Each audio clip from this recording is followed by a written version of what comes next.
ya sosiolog dan juga rektor Universitas Ibnu Khaldun. Agak kenceng dikit Pak. Terkait acara ini Pak, pendukungan untuk Pak Anies Pak, bagaimana tanggapan Bapak Pak? Ya, saya ulangi, saya Musdi Umar, sosiolog dan rektor Universitas Ibnu Khaldun Jakarta. Saya apresiasi dukungan dari teman-teman di Bara Nasionalis Indonesia. Ini merupakan satu elemen lain lagi dari begitu banyak kelompok-kelompok yang mendukung Pak Anies. Saya diundang untuk berbicara tentang refleksi 5 tahun kepemimpinan Pak Anies. Tentu kalau kita lihat secara umum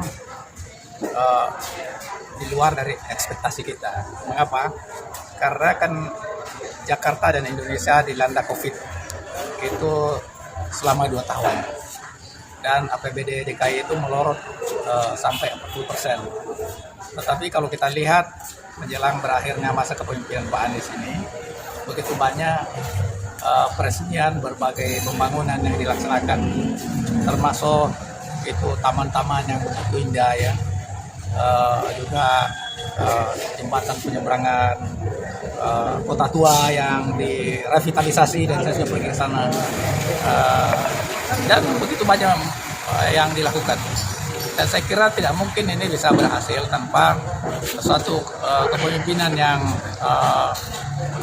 mengundang partisipasi masyarakat. Tadi Ignatius Sandiawan mengatakan bahwa Pak Anies itu mendengar pandangan orang, pikiran orang, dan mengayomi.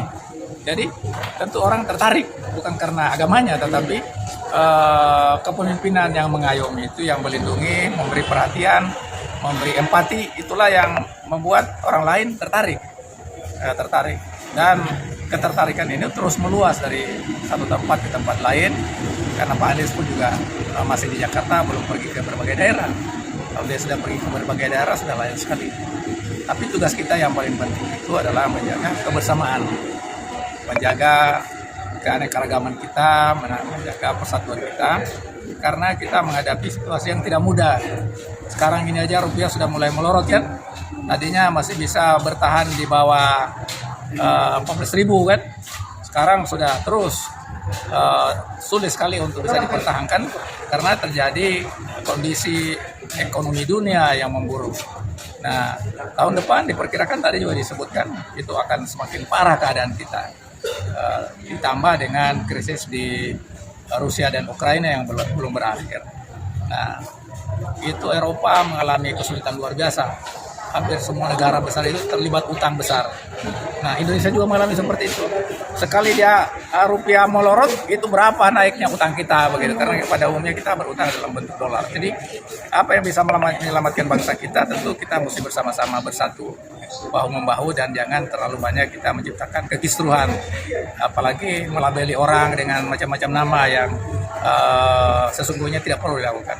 Kalau kita mencintai negeri ini, ya ayo kita bersatu menyelamatkan kondisi di masa depan itu sangat berat.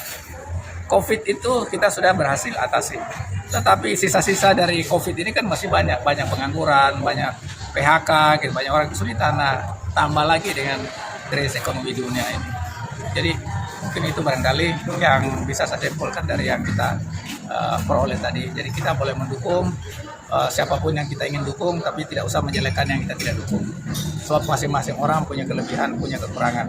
Pak, terkait masalah menjelek-jelekan itu Pak, beredar isu hoax masalah banjir Pak.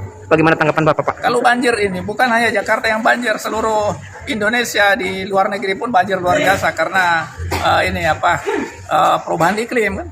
Ya, tapi Jakarta kan sebentar sudah surut juga kan, ya, tidak ada yang berhari-hari berminggu-minggu, tapi di berbagai daerah kan begitu. Jadi itu koreksi bagi kita bahwa ini harus disempurnakan lagi ya, harus diperbaiki lagi.